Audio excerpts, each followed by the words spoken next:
Hello, this is J9LP, and welcome to a new installment of my views on news. Or my views on news, as I normally say it. Which is not as exciting as the way I did it before, but I'm pretty sure you might be able to hear it clearer in all honesty. So, I'll just say, that's just my views on news. I can't hear that either.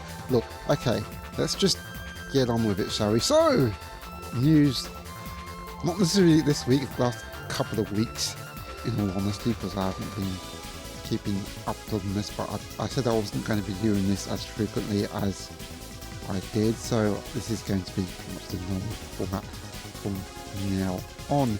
Anyways, so first bit of news, and this, as it tends to be quite a bit actually, sorry about this, we're dealing with Konami again, yes we are, and it is basically their follow-up to the statement where they said, mobile is the future, and then everyone was like, what?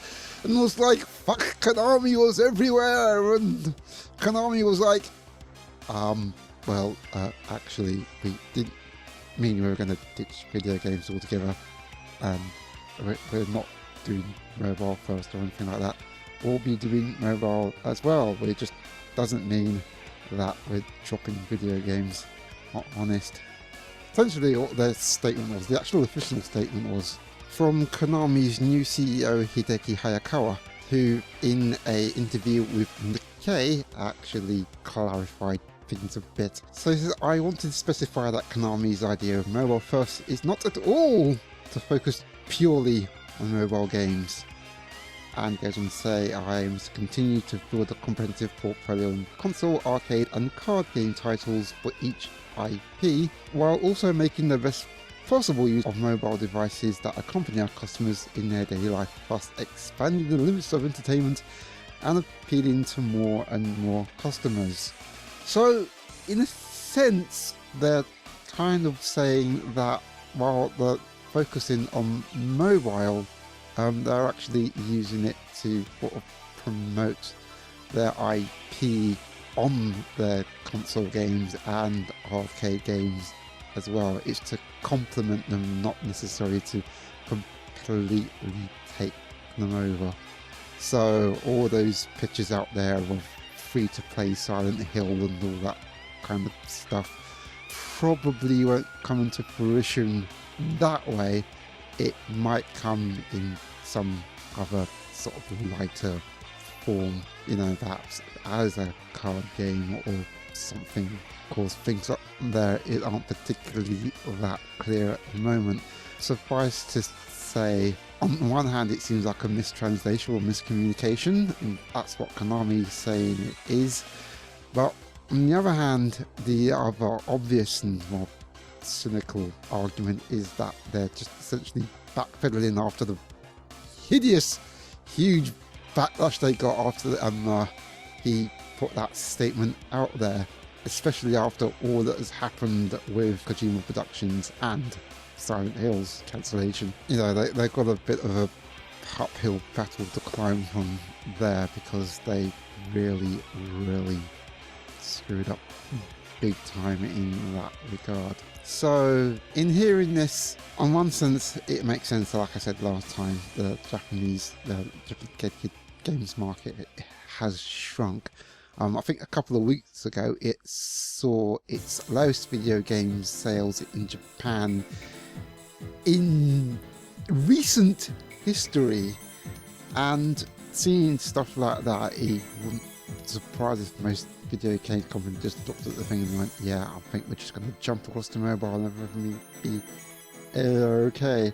But it's a bit more complicated than that, since, you know, last gen, in all honesty, from what I can see, had a very big knock-on effect on how video games in Japan are made and what the publishers' decisions on what video games are greenlighted and what platforms they end up on. A lot of them nowadays are either on kind of old platforms like PlayStation 3 or on handhelds like 3DS and the PlayStation Vita, both of which are selling like among the best-selling dedicated video games hardware in Japan. But of course they also got to look into the international markets, where obviously the PlayStation 4 and the Xbox One are selling by the bucket loads, and also on digital platforms as well.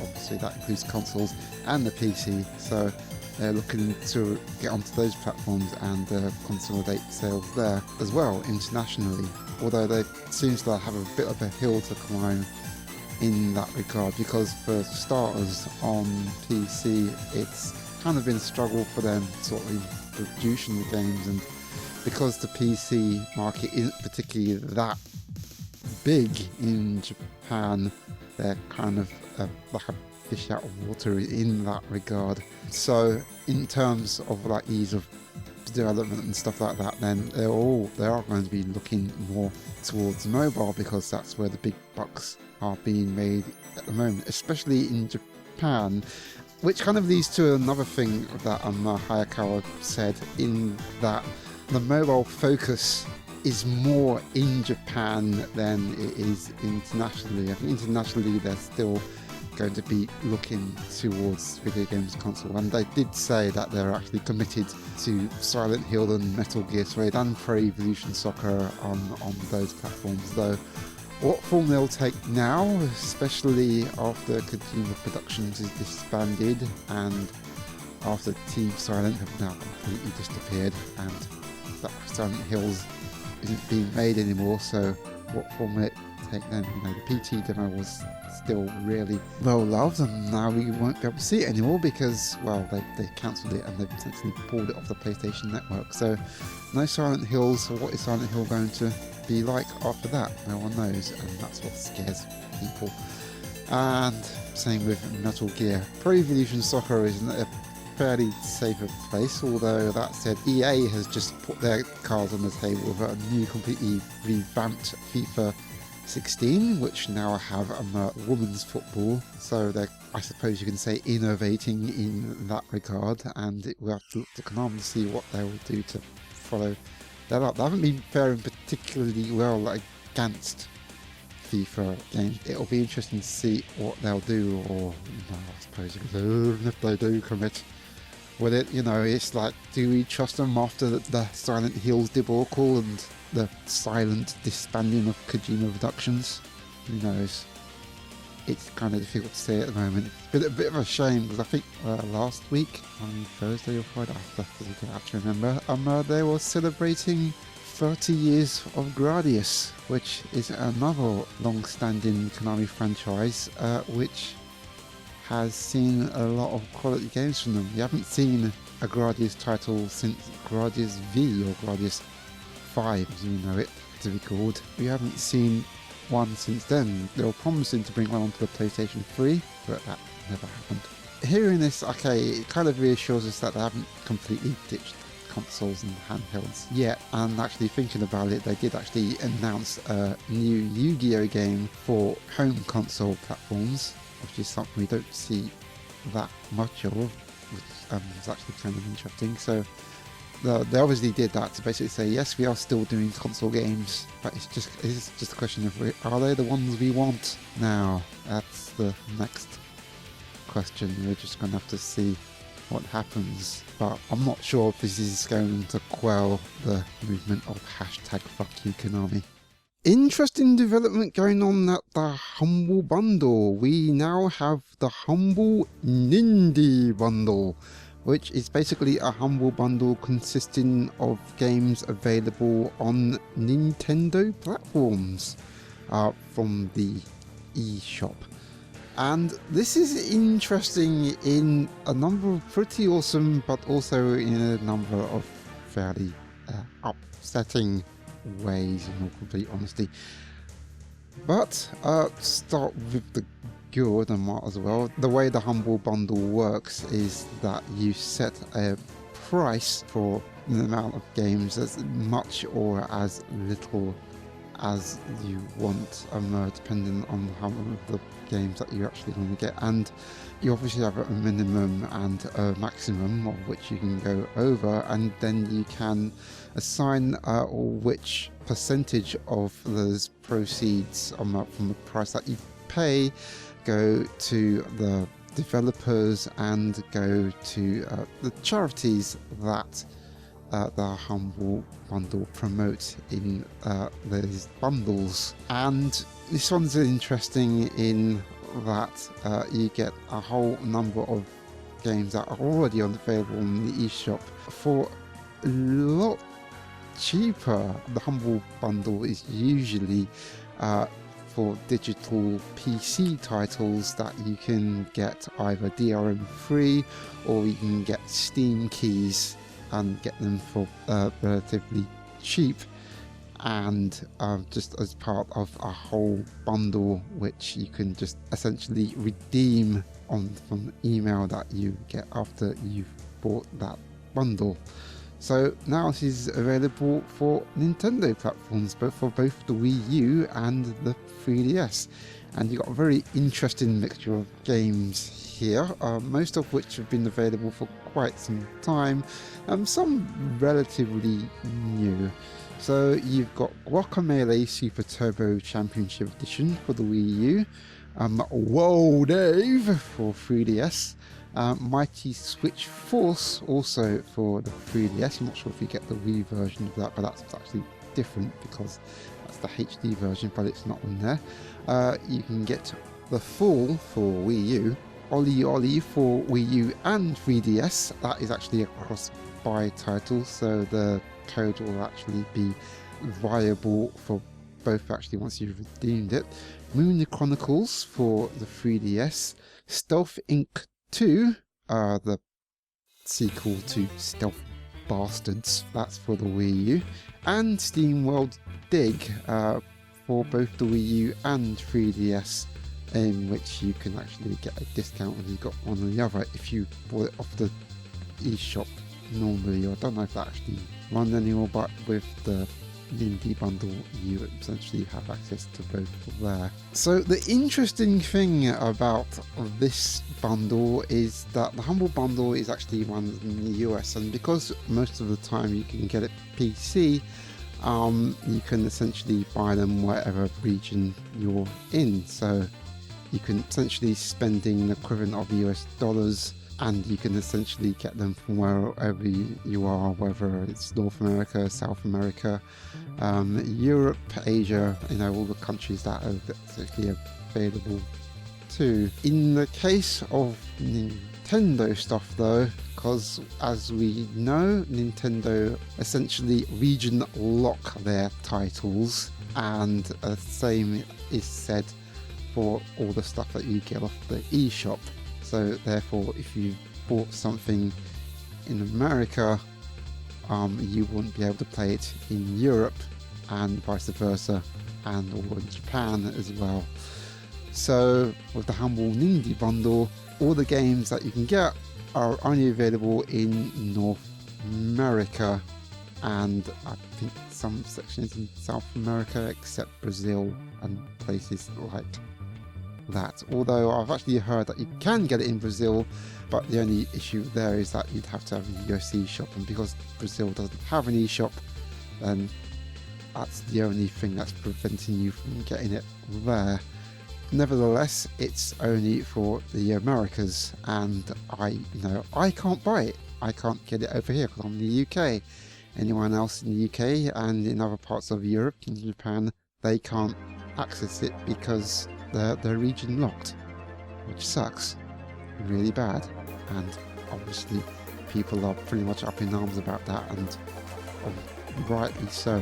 It's just been so strange the reasons they've been given this region locking malarkey, which they never did before when the Game Boy and the Game Boy Advance and the original DS, up until the DSi, were essentially you could buy games from anywhere and you could play them on any system.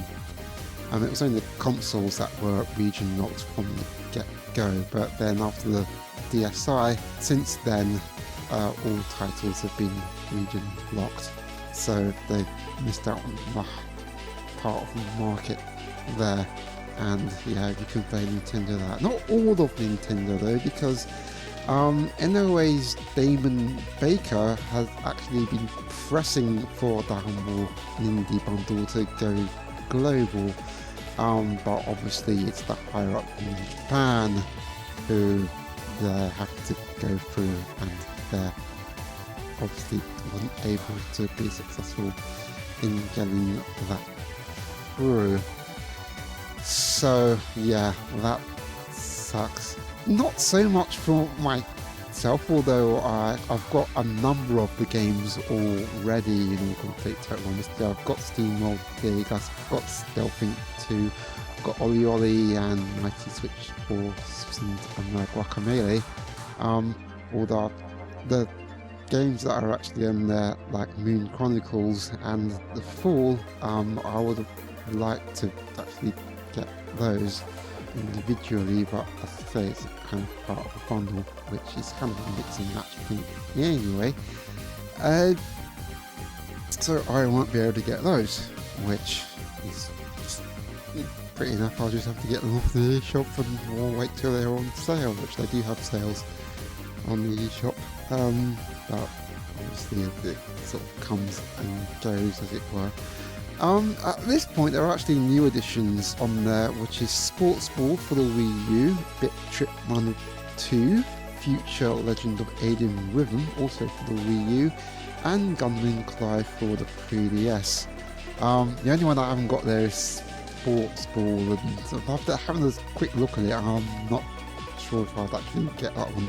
I've already got the other two, and they're awesome games. Anyway, I'm interested that I've Gunman Clive 2 there, because that's even better. It really is. But we'll have to see what happens there and see if any future titles there are actually somehow manage to get some sort of deal going with the Humble Bundle to actually make these titles accessible outside of the US. It's kind of going to be difficult for NOA, obviously, because as we all know, and we sort of been alluded to by certain people, I think Dan Alderman, who was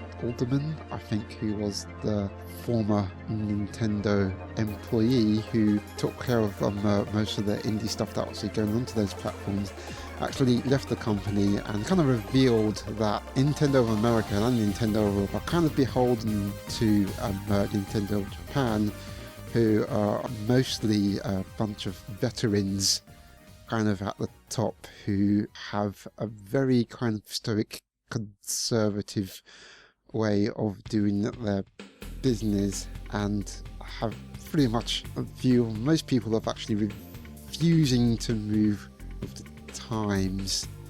And that's who, it's those board of directors who not only Nintendo of America and Europe have to answer to, but kind of also the CEO as well. So it's that's really Nintendo's sticking point, and it's costing them kind of dearly this generation, especially with the Wii U. But we're just gonna have to see what happens. I mean, Iwata did actually make some kind of noises about what's happening with region locking in the next gen with the NX platform. Whether that will go away or not, we don't know. As at the moment, it is what it is. It's great to see the Humble Bundle actually doing stuff with Nintendo in that regard. I think they're the first platform holder to do it, if I'm not mistaken, which is great. It just sucks that it's kind of stuck behind Nintendo's archaic policies. Right, so that was a mixture of good news and bad news. Now let's check out the actual good news, for Pete's sake. Gold. Yes, let's ramp it up a bit here. So we're going to be talking about Bloodstained Ritual of the Night. Again, that Kickstarter venture by Koji Igarashi to bring pretty much an Igavania type game to all current gen platforms, which at the moment is the PC, mostly PlayStation 4 and Xbox One.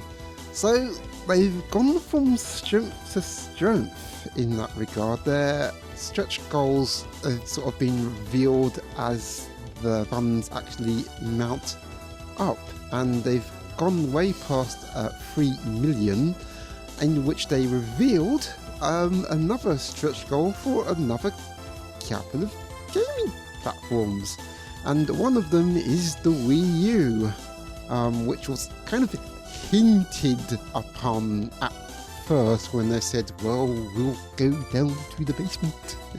So they've actually broke open the doors in the basement, going past the 3 million stretch goal, which turned out to be a Wii U version. Now, the interesting thing about that one is that's actually going to be developed by ex-Retro devs in the studio called Armature, who will actually be developing the game for the Wii U and may be developing the game for next platform stretch goal, which is the PlayStation Vita. Now, the interesting thing about that is that, remember I said before that Unreal 4 was actually developed for the Wii U, and it's obviously they're not going to be using that. Well, as it turns out, they are going to be using that. The caveat being that because Unreal Engine 4 wasn't actually developed for the Wii U, but it is obviously actually scalable and can be run, even on mobile platforms. It's actually kind of open code for the developer to actually use the Unreal 4 engine for other platforms. So while it's not officially supported by Epic, any other devs can actually take that engine and adapt it for the said platforms. So it seems that with the stretch goal you'll be seeing work put into that, which is actually kind of really interesting. And I think, if I'm not mistaken, the same what we actually said for the upcoming Vita version. So it's going to be interesting to see how those influence each other. Primarily it is going to be developed for the PlayStation 4, Xbox One and PC. So, that's going to be the full blown game. So it's obviously going to be pared down somewhat for the Wii U and the PlayStation Vita. So it's just a question of to what degree and just what form the game will take. How much worse will it look, or will it just look not that much worse? How it will run in terms of frame rate and resolution, stuff like that. But even with that, it's actually fantastic that it's being made for more platforms, and this is kind of what you like about Kickstarter when you got those opportunities. Obviously the game's not coming out until 2017, so it's still going to be very touch and go as to what forms these sort of latter versions will take, or if they'll come out at all. There's still some way to go for the Vita stretch goal, but the way things are going at the moment, it could happen, and I don't see why not. In all complete honesty, it's one thing that can be noted about the Egomania titles is that on the latter kind of end of it, up until now, most of them actually come out on handheld platforms. You've got the GBA Egomanias, Circle of the Moon, Harmony of Distance and Aria of Sorrow. You've got the DS ones, Dawn of Sorrow, Portrait of Ruin and Order of Ecclesia, and you even got the Castlevania Chronicles games and Symphony of the Night that came out on the PSP. So it would be a natural fit to actually get onto a Vita, for Bloodstained to actually get onto the Vita. Who knows, maybe there will be a 3DS version, a new 3DS version after that. Who knows, I don't know. The difference there is Unreal 4 engine obviously isn't on there, and the only thing that could possibly happen there is some kind of Unity port, if that ever happens, but that's probably going to require a bit more funds on that one, and it's possibly stretching it a bit given it's a 2.5D game. Remember the last 2.5D Castlevania you had was Castlevania Lord of Shadows, Hall of Mirrors, Mirror of Fate, and whatever. And some people actually like that game, while I particularly wasn't too keen on it in all complete total honesty. But that was by Mercury Stream, and that direction was met very much as mixed reviews. If Igarashi is handled in this, then you can probably look forward to it being more like the DS Castlevanias and GBA Castlevanias of old. So that would be to look forward to. But we don't know, because we don't know if it's actually happening yet. At the moment it's Vita, and that's what you got to look forward to. But that's actually great news that it's been released onto more platforms. Another good news about that, actually, I might as well just stuck that one in quickly. They actually partnered up with GOG, so not only will be able to get the PC version on Steam digitally, you can get it on GOG as well. And the difference in that being that GOG is typically DRM free software, so you'll be able to get Bloodstained DRM free, which is absolutely fan-freaking-tastic, and why I love GOG so much. So that's good news. Do I have more good news? Watch this space. Actually, don't watch it, just listen, for Pete's sakes. Now, this one probably most of you have heard about already, because it's pretty much the hot topic of, well, the past week, I think it was, and that Steam is offering refunds at long last. This was a thing that a lot of people talked about, the fact that you couldn't actually get refunds of your purchases of Steam, and if you wanted to do that, either you just couldn't at all, or you'd have to go through other channels like from the original publisher or stuff like that.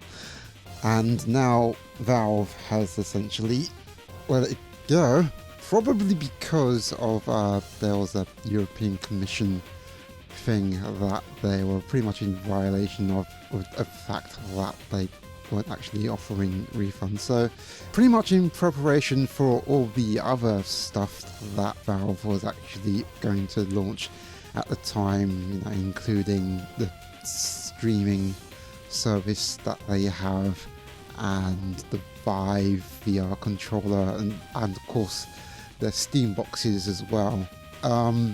They're essentially sort of cleaning up their act on most things, so they're actually able to operate in the more markets, especially in the European one, and they don't want to be shut out of that. So obviously this is something that needed to be done, really, and obviously it's a very welcome thing. At least very welcome to consumers, really, because this is something that, even though Steam did pioneer a heck of a lot of things in the digital storefront space, they were quite behind in a few others. If I recall correctly, it's not something I use.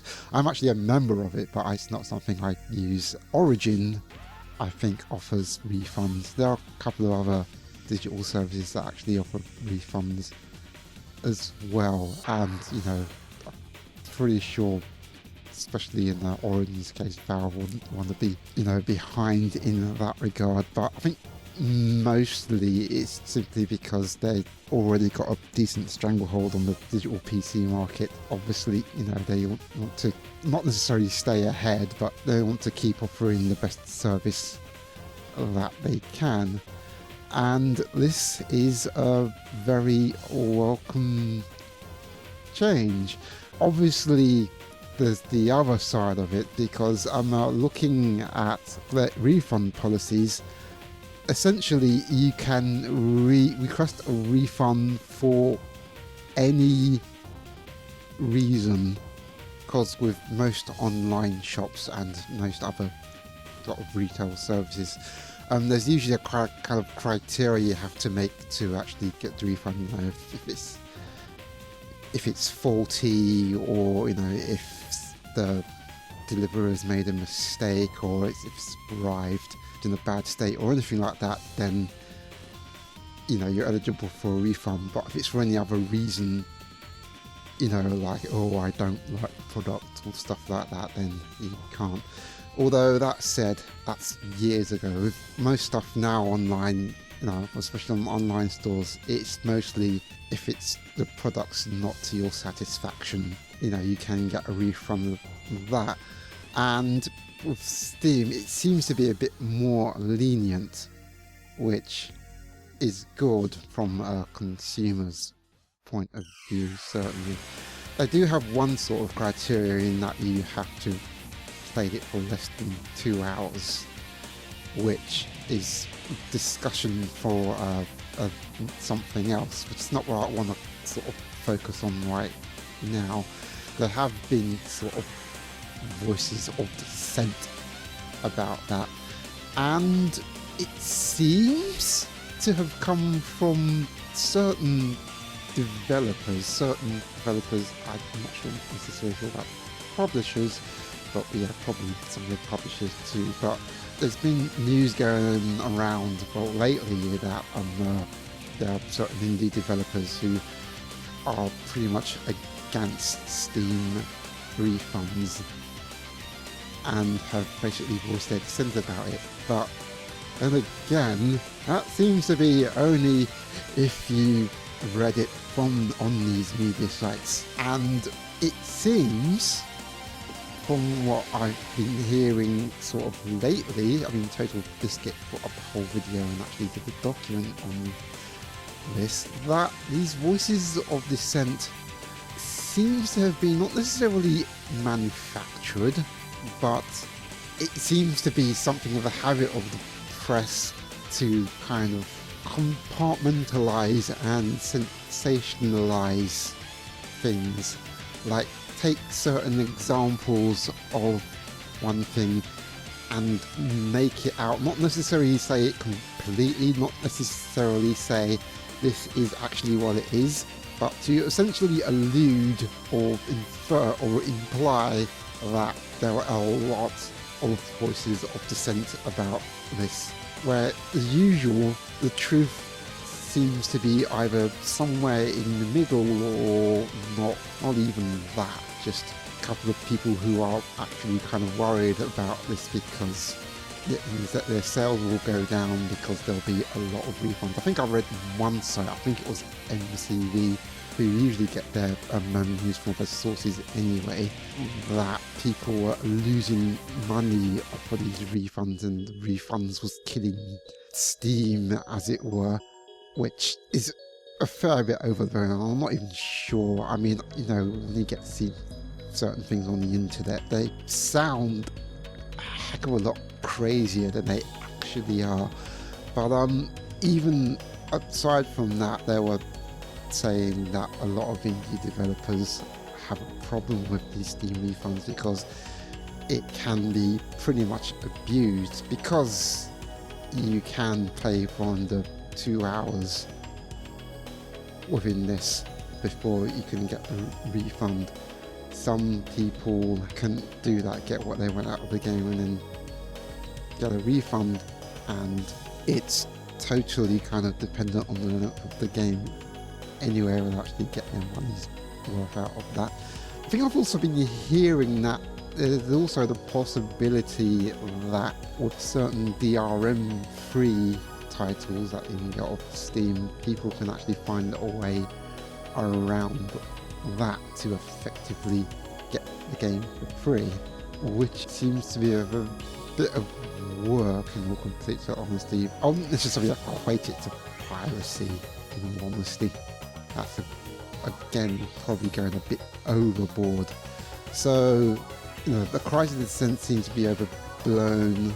Possibly some people also putting it almost on the same level as the recent paid mods debacle, which I haven't actually covered because I don't usually play with the mods, and I don't really have that much of an opinion about that. On to Steam refunds, for Pete's sakes.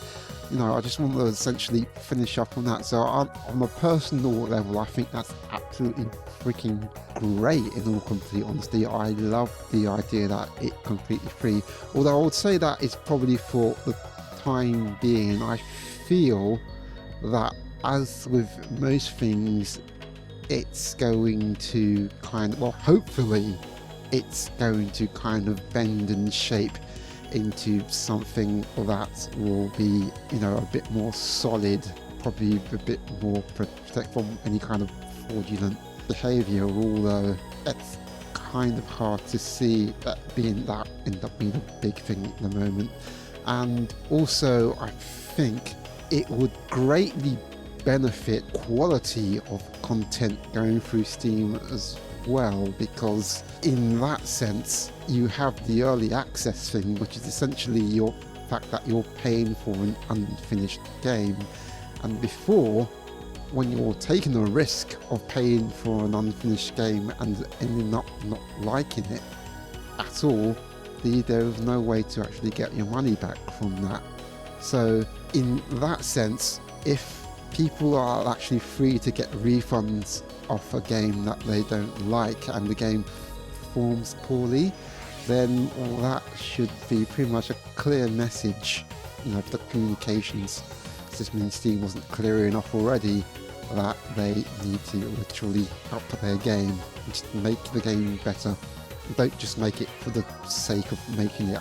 You see a lot of stuff up there which is literally people, you know, taking ready-made content and just bunching it together to kick out a game and then try and actually sell it, and it's, you know, really poor state. Yeah, we want less of that, and if Steam refunds is a way of sorting the wheat from the chaff, as it were, dropping analogies, then that's absolutely okay. Like I said, you know, it's one of those things that we'll see how it goes. It's a positive step forward, and I'm pretty sure there'll be more positive steps forward from there on. Okay, well, that's enough from me, for Pete's sake. This has been on for so freaking long. I kind of slipped over a bit there, in all complete honesty, so this probably going to be a little, well, it's going to be very, very late, so obviously most of this news you'll have heard before, but I just want to share my opinion of it.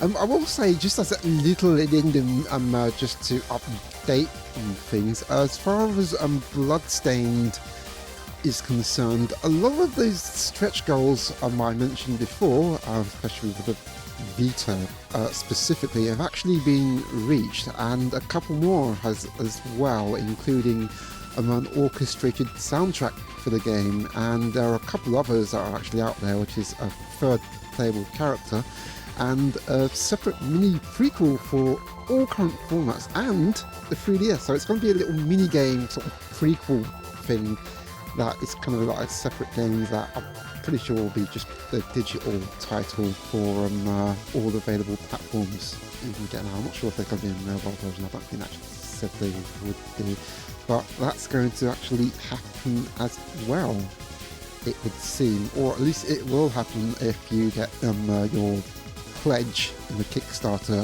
before Saturday the 13th, which is when that Kickstarter will end. So links in the description if you want to keep in touch on that up until that point, then do so and you can reach those stretch goals. I think there's a 5 million one which we don't know what it is. I'm not sure if we're actually hit it in all complete total honesty. We'll see what happens. All I'll say is, those who haven't pledged for it yet, go do so right now. Hopefully it's gonna be awesome.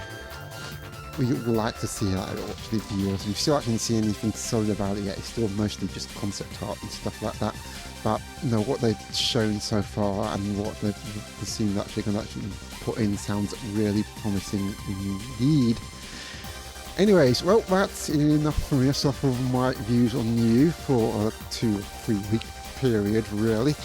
And if you got anything to share about everything that I've talked about, do something in the comments, so that would be great. And anything else that you might have heard all along the way that might actually be related to that, but that's completely, totally, and utterly up to you, of course. Until then, thanks for watching. You've been awesome, and keep on playing, folks.